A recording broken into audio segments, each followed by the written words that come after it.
My name is Alejandro Fernández.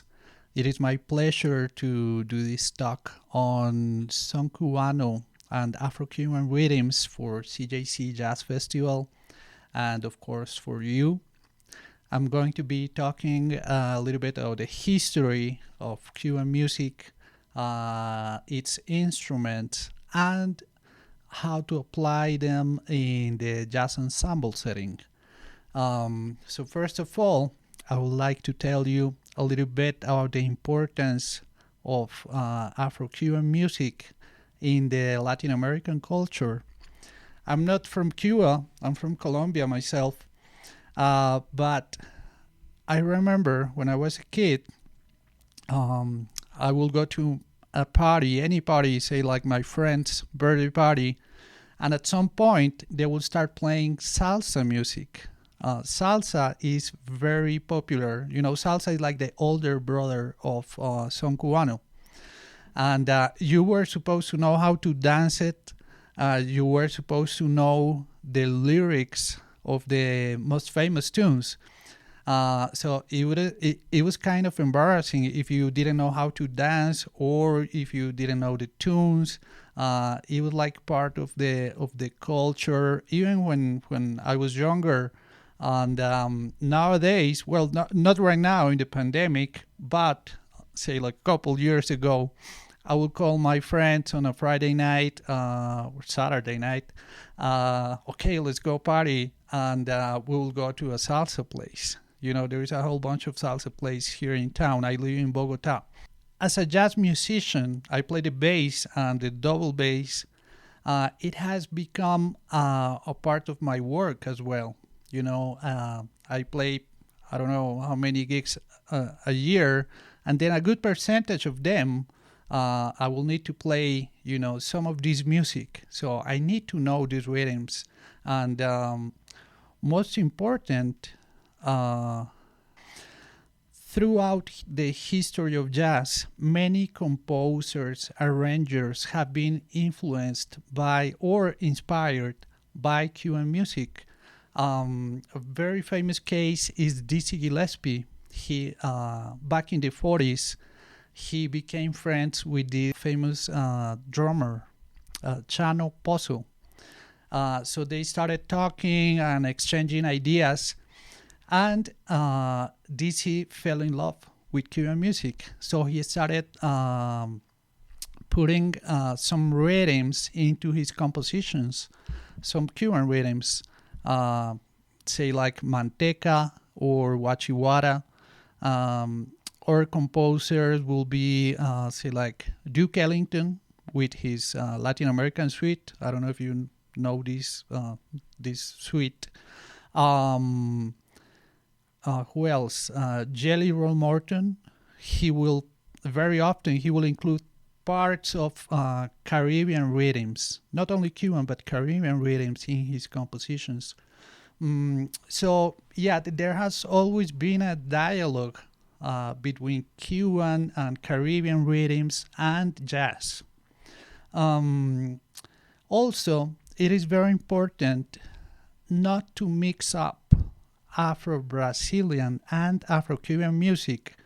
I'm a band conductor myself, jazz band, and I see very often in videos, recordings from college bands or high school bands that they kind of mix them up.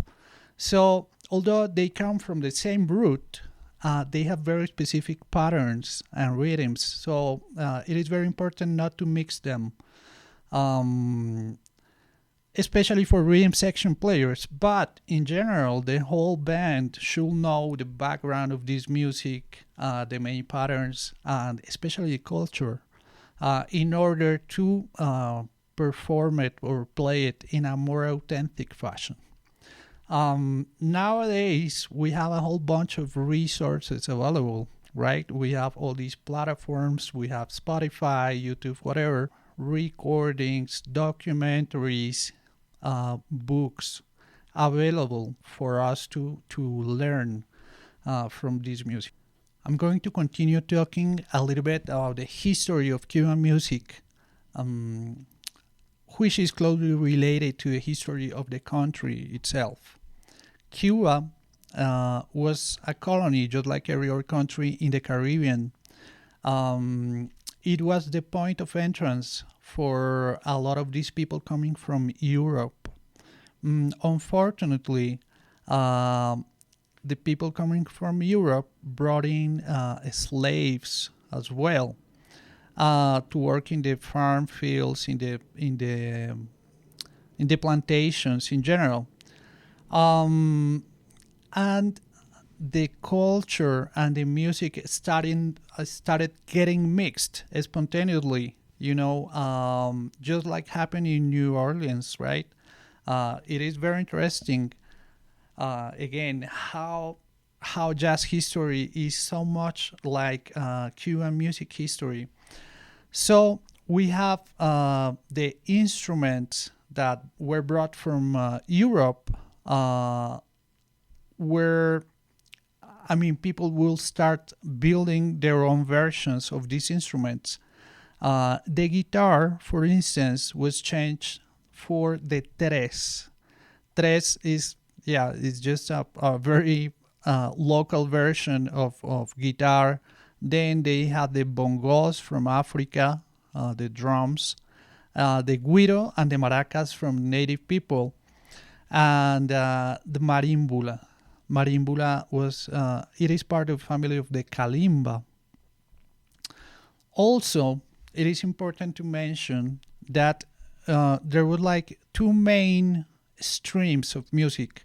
Son Cubano was part of the music from the poor people, the farmers, the slaves, the native people. And then this was in the eastern part of Cuba, which is called Sierra Morena, the mountains. And then you had the capital city, which is Havana, where you had the colonists, the French people, Spanish people. They brought in contradanza and danzón, which are versions of European ballroom dances. So what happened is that when slavery was abolished, abolished on paper at least, people from the eastern part of the country started migrating to the big cities, looking for better living conditions, better jobs. It was very much related to racism, actually. So when they got to the cities, they started getting together as little ensembles, sextets mostly. So this format, the sextet, became very popular, and they started recording. At some point, it became like the standard for Cuban music, the sextet music. Later on, in the 20th century, when the U.S. took charge of Cuba, there was a very particular phenomenon called, or related to a prohibition law in the U.S. More or less it goes like this. The politicians in Cuba were very corrupt, and the mafias from the U.S., the illegal alcohol mafias, will bring in money to get it laundered in Cuba. So they started building all these huge clubs and cabarets, where they had big bands brought in from the U.S. and they have all these dance shows and stuff. But it was actually illegal money. In any case, there was a dialogue, a musical dialogue between the U.S. and Cuba, which is very interesting. Of course, all this interaction between American and Cuban bands created new ideas, new expectations, new music. That happened for a while until the revolution came the communist revolution, Fidel, Che Guevara. This happened in the 50s. So all Americans got expelled from Cuba, and American music was forbidden, was banned totally. So local musicians, they were expected to play Cuban music, but they had this influence already. So they started kind of figuring out how to sneak in some concepts, some improvisation from jazz. That's how Latin jazz was born. And also a lot of people, citizens in general, but also musicians, migrated to the US, mostly to New York. And New York became the birthplace of salsa, which is the older brother from son. So it is very interesting how politics, history, and music are closely related. So I'm going to continue talking about the instruments from traditional son cubano. The first one is the tres, meaning three, of course. It is a local variation on the Spanish guitar. What they did was pairing up the 6 strings with different tunings into 3 pairs, which most of the times will be G, C, and E. Of course, that made it difficult for playing chords. So they came up with this idea of playing instead melodic patterns, something like this. If you notice, these patterns, they are very like arpeggios, right? So they describe the harmony, like they couldn't play chords, so they would play arpeggios instead.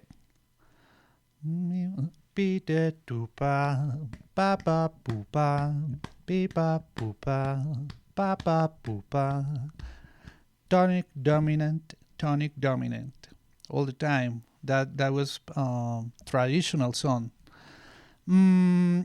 With the time, they started playing all this guajeo pattern in piano, and it started calling tumbao. There is a whole bunch of patterns for tumbaos, actually. I'm going to mention it later on. But yeah, there is a whole bunch. But they all keep the same characteristics, which are, the arpeggios, and then the syncopation. Very important, syncopation.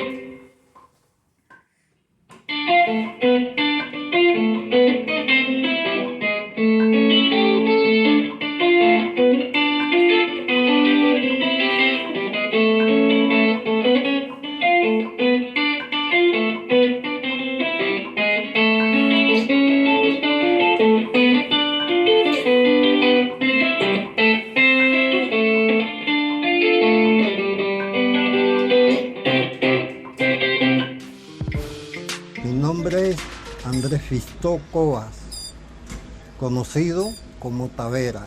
Mi profesión es percusión menor y soy nativo de aquí de Guantánamo, pero de la parte del campo.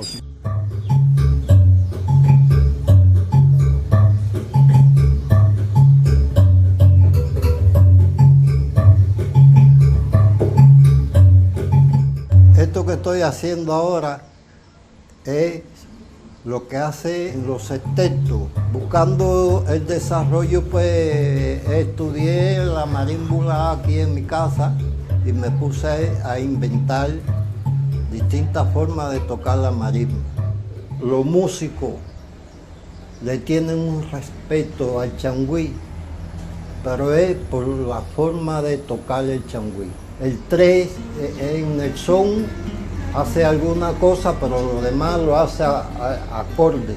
El 3 tiene que declarar la canción tal al igual que el cantante. Our next instrument is the marimbula, which, as I mentioned before, is part of the family of the kalimba. It's like a giant kalimba, and it has a bass sound.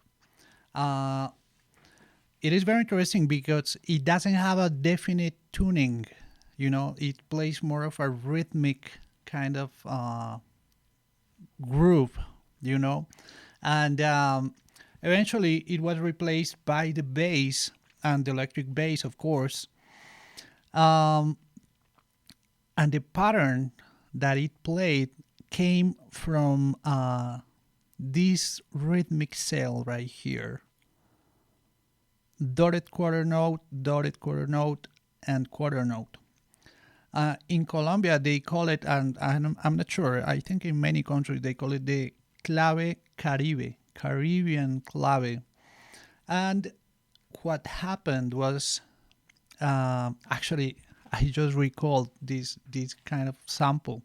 Do you remember San Thomas, but by Sonny Rollins? It is a calypso which has this exact clave.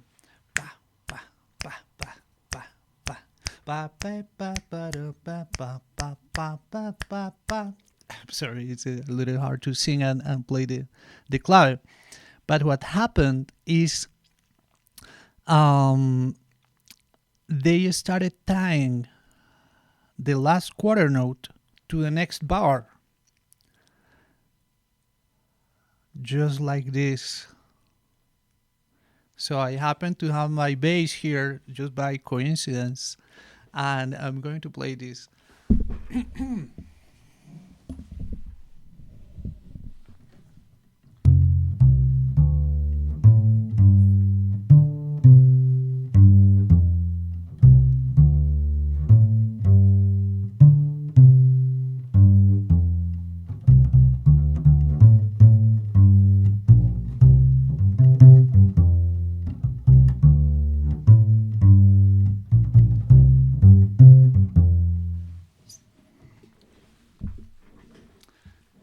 So they started playing variations on this rhythm, but this is the basic pattern.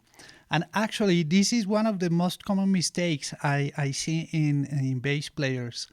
That they kind of have a hard time getting used to anticipation, you know?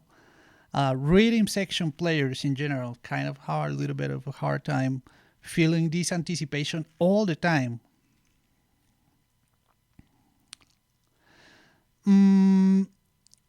This pattern has gone through a whole lot of variations, you know, ornaments, that kind of thing. But this is the basic, you know, like the root pattern.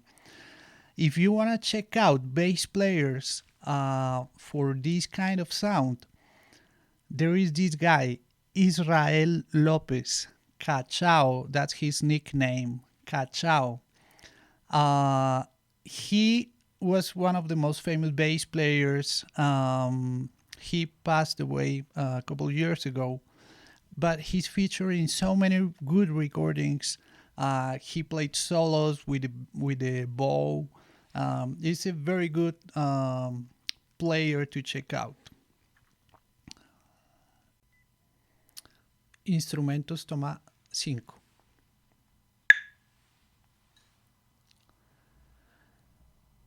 Next, we have the claves. Claves actually mean the key in Spanish. They are, of course, a key instrument in son cubano, or in Cuban music in general, because they play the rhythm pattern, the rhythmic cell that binds all the instruments together. There is two families of claves in son, and this is very important to memorize, internalize, and feel. Here is what feel comes from, the feel of son cubano comes from. First, we have 3 2 clave. 1, 2, 1, 2, 3, 4.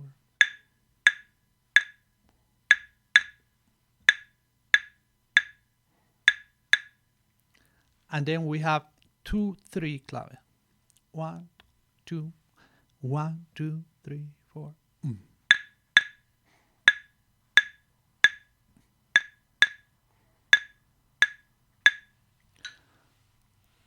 If you notice, it is the same pattern, just exchange, right? In a different order. What that means is that the main accents for a tune, a melody, will change places. Here we have our bongos. We have a high drum and a low drum. They're very often tuned a fourth or a fifth apart. The low one most of the times is C, and this is F or G. It depends on the drummer, really. And we have two different kinds of strokes. We have closed stroke and open. Okay, so the basic pattern for son and salsa is called martillo, which means hammer. It goes like this.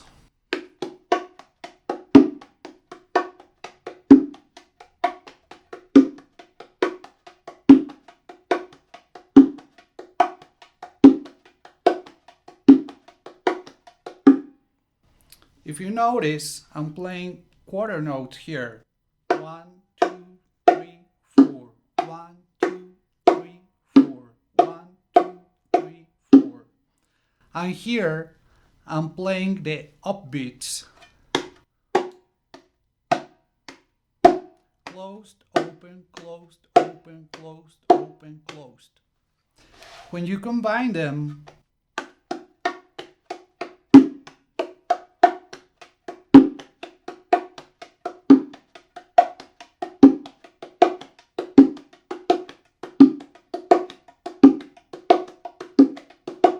the quinto is very often used to play fills in between the phrases or at the end of a section, maybe for comping a solo.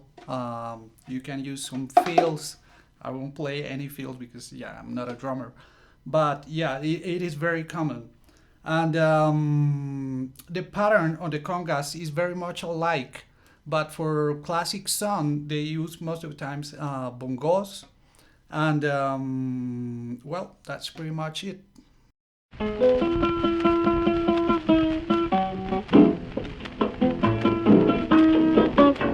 Dile a Catalina que te compre un guayo que la yuca se me está pasando.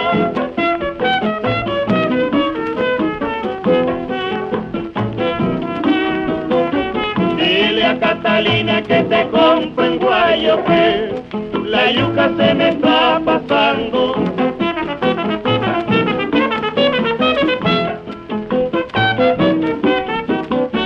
Dile a Catalina que te compre un guayo que la yuca se me está pasando.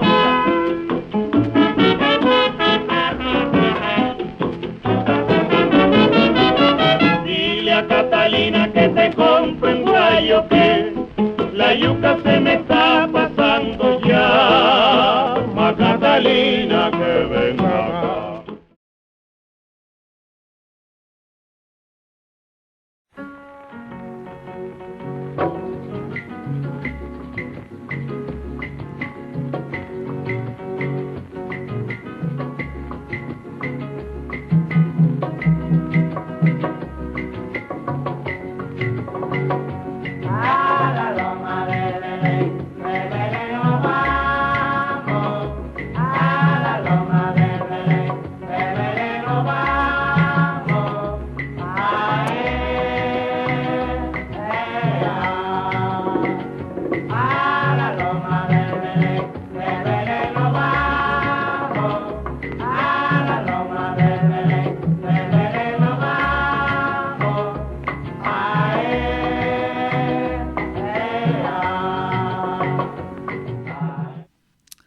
Now we have a few examples of how all these rhythms and patterns I talk about line up in actual recordings. So first we have a 2-3 clave sample, Dile a Catalina by Arsenio Rodriguez, and then La Loma de Belén with a 3-2 clave by Sexteto Habanero.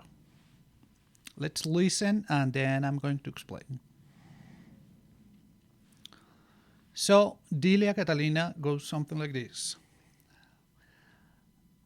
Dile a Catalina que me compre un guayo que la yuca se me está pasando. Dile a Catalina que me compre un guayo que la yuca se me está pasando. See how the melody, the main accents from the melody line up with the clave. You know, that's where the key is, lining up all these accents will make the band sound much more tight. Then the opposite, Loma de Belén. A la Loma de Belén, a Belén nos vamos. A la Loma de Belén, a Belén nos vamos. Same case, you notice that it somehow matches up the main accents of the melody. So that's where the secret is for the clave. Here is a short list of the most influential musicians from Cuba that made an impact on Cuban music and on all this transition process to Latin jazz. I would like to recommend especially that you listen to Chucho Valdés and Iraquere. That's a very good example on how jazz and Cuban music got blended. There is also this documentary by the bass player Isaac Delgado. It's called Yo Soy del Son a la Salsa, which translates something like from son to salsa, something like that. It is a very good documentary on how this transition started. He interviews the main figures of Cuban music. He has a whole lot of recordings, live sessions, like he talks a lot about the history. I don't know, it's very interesting, very recommended. So how jazz and son cubano got connected, I just mentioned Iraquere.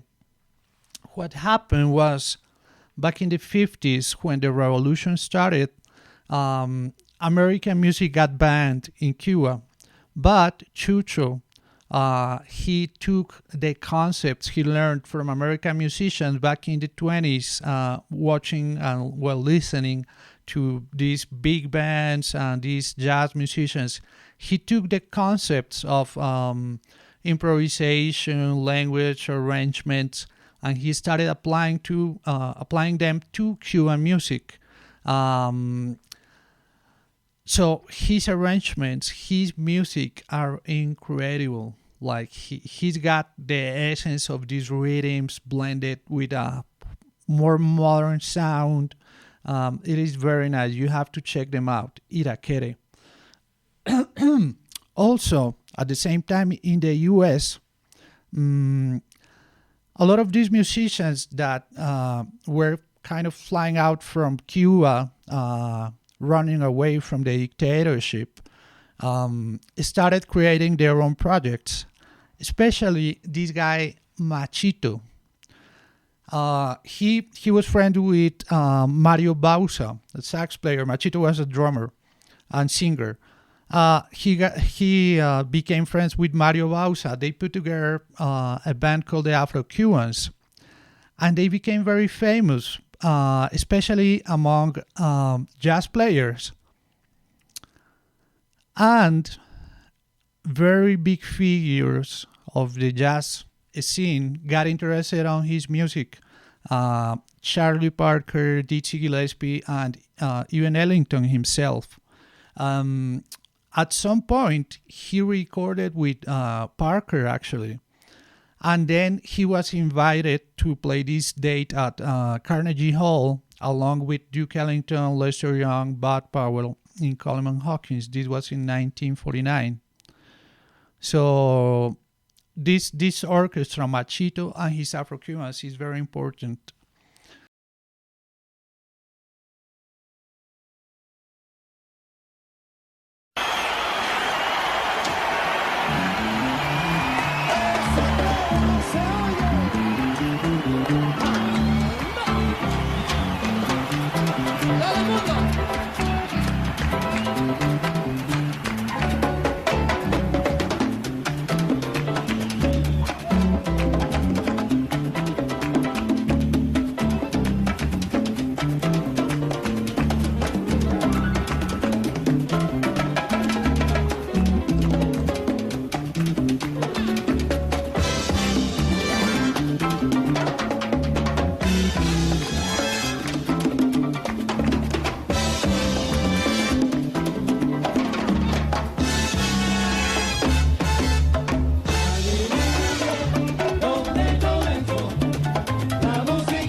Later on in the 60s, these guys, Johnny Pacheco and Jerry Masucci, especially Johnny Pacheco, very interesting, very important musician for Latin music.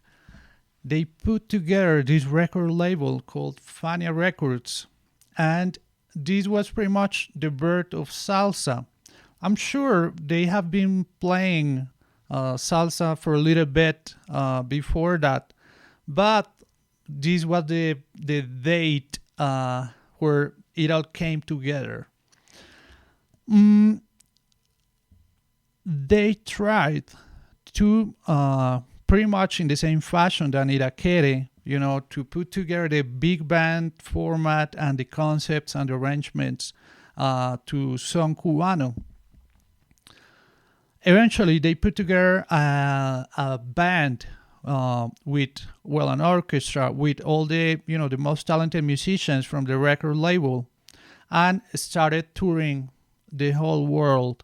They became very famous. They recorded a whole bunch of LPs, big names such as Celia Cruz, Tito Puente, Ruben Blades, which he did a very famous collaboration with the Jazz at Lincoln Center Orchestra recently. Hector Lavoe. All these guys, if you have the chance, check them out. They are really, really good. You're going to like them. A lot of these guys will interact, with jazz musicians back and forth, actually. A famous case of that was Dexter Gordon. He liked to sit in with salsa bands. So it is very interesting. And their way around as well. To the point, some of these musicians, they actually have their own profile here on the Blue Note Records webpage. Ray Barreto was one of them. He was a conga player for Fania Orchestra. He collaborated in a whole bunch of recordings as a session musician. Here we have, just to mention a few, we have Cannonball Adderley, Kenny Burrell, Lou Donaldson, Red Garland, Dizzy Gillespie, Freddie Howard, Wes Montgomery, Cal Jatter, a whole bunch of them.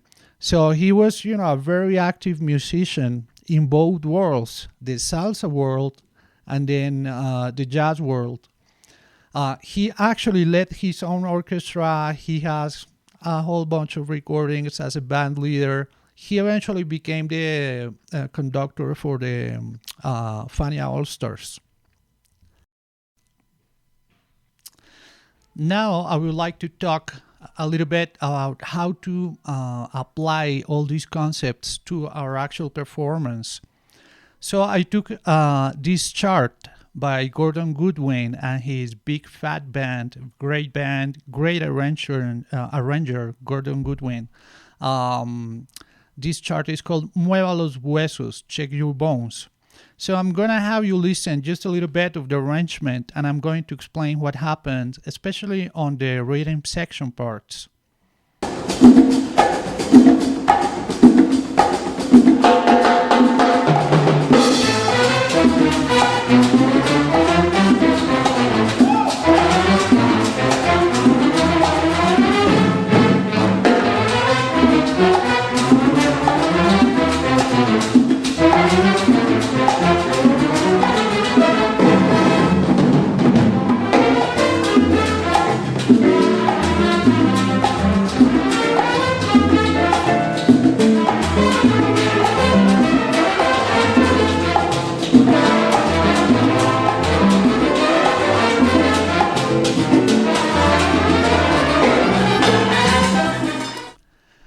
So here I have the actual parts for this chart, Shake Your Bones.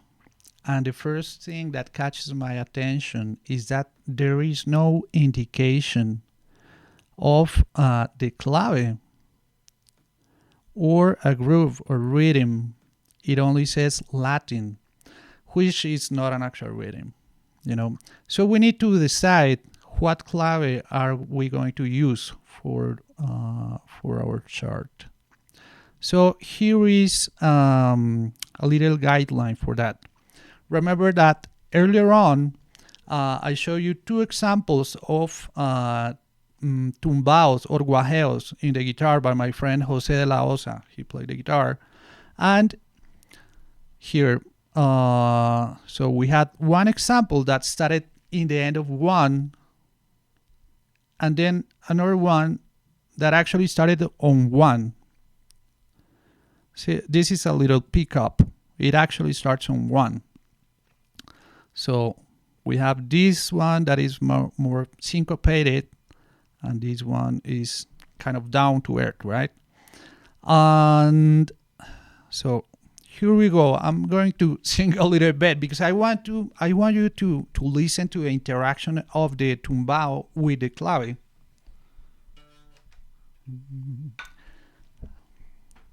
1, 2, 1, 2, 3, 4. Party boom pam pam, party boom pam pam, party boom pam pam, party boom pam pam, party boom pam pam, party boom pam pam, party boom pam pam, party boom pam pam. See, there is kind of a call and response kind of thing going on. It doesn't exactly match up all the accents from the tumbao, but this is very traditional, very, very traditional, that they will play kind of the opposite accents, so to speak. It was like a call and response kind of thing, like the relationship of the clave and the tumbao. And here is the opposite. 2, 1, 2. Da da da ba dee ba be ba boom ba da da ba dee ba be ba boom ba da da ba dee da be ba da da ba dee ba be ba. See, same case. So here we have the melody from Shake Your Bones. We can check it out here actually on the guitar part, piano part. The first bars starting on 9, they play this long unison with the horns. Here it is. Oh, also in the bass, but I want to go to the guitar part right here, or piano part. Ba Pa pa de pa pa pe pa pa da da pa da pe pa pa pa da. So I'm gonna do the same exercise right here. I want you to listen. I'm going to play both claves under the same melody. So I'm going to start with 3, 2. 1, 2, 1, 2, 3, 4. Pa pa da pa pa pa pa pa da pa pa da pa pa pa pa da. Now the opposite. 1, 2, 1, 2, 3, 4. Pa pa de pa pa pa pa pa da da pa da pa pa pa pa da. See, sometimes it can get tricky to decide, but if we use this guideline or this concept from the tumbao, we should use the 2-3 clave. Why? Because the melody starts on 1. So that way we're going to kind of guarantee that it's going to sound more traditional, or more authentic, so to speak, because we will have this interaction or call and response effect from the clave and the melody. We don't want it to match up exactly. Still, you could decide either or, but you definitely need to decide. My suggestion for this chart in particular will be to go 2-3 clave. Okay, so that's for the percussion and for the whole band clave thing. Here I'm going with the drum set part. Same problem. We have no indication of groove. And then, if you notice, this is a small sample that they give at the beginning of each chart. The bass drum, it doesn't really match up with the bass. Remember? So I'm going to show you this book by Horacio El Negro Hernández. Remember, I mentioned him before. So I will recommend this group for the drum set. He calls it Cáscara, but it's based on a song. And he mentions here actually that this is a good basic group for many styles of Afro-Cuban music using 2-3 clave. It is fairly simple. And here, notice how the bass drum matches the bass. It's written differently, but it actually matches up. Why? Because of this quarter note. It matches the anticipation of the bass. Remember? Here we have the anticipated quarter note right here. And then this note on the end of 2. So here we have this note and this note, which are the main accents, right? So the bass drum will match up. This right here is the either hi-hat or woodblock. And here we have the cáscara. Cáscara is a rhythm they used to play on the rim of the snare drum. It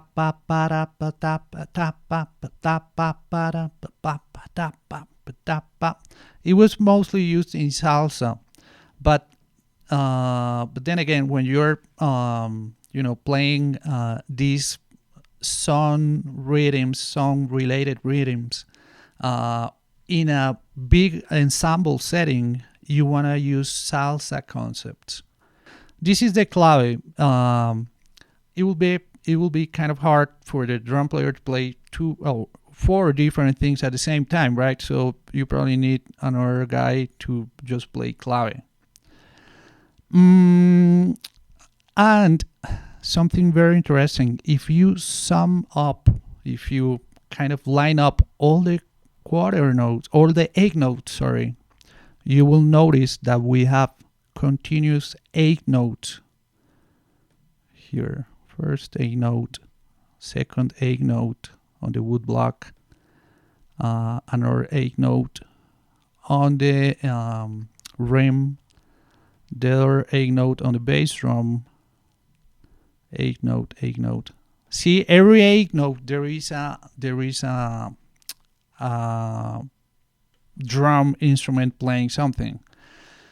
So that kind of replicates the martillo. Remember the martillo on the bongo? That's the effect we want. We want this continuous. In this case, it is kind of taken apart in three different instruments in the drum set, right? But still, we hear the martillo.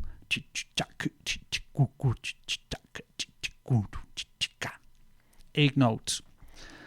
And then for the bass part, starting on 9, the bass plays the same unison with horns, piano, guitar, everybody pretty much, except for percussion. Then on 26, the groove starts. The actual song starts on 26. But check out the line that the arranger writes. First of all, we need the anticipation, right? We need this.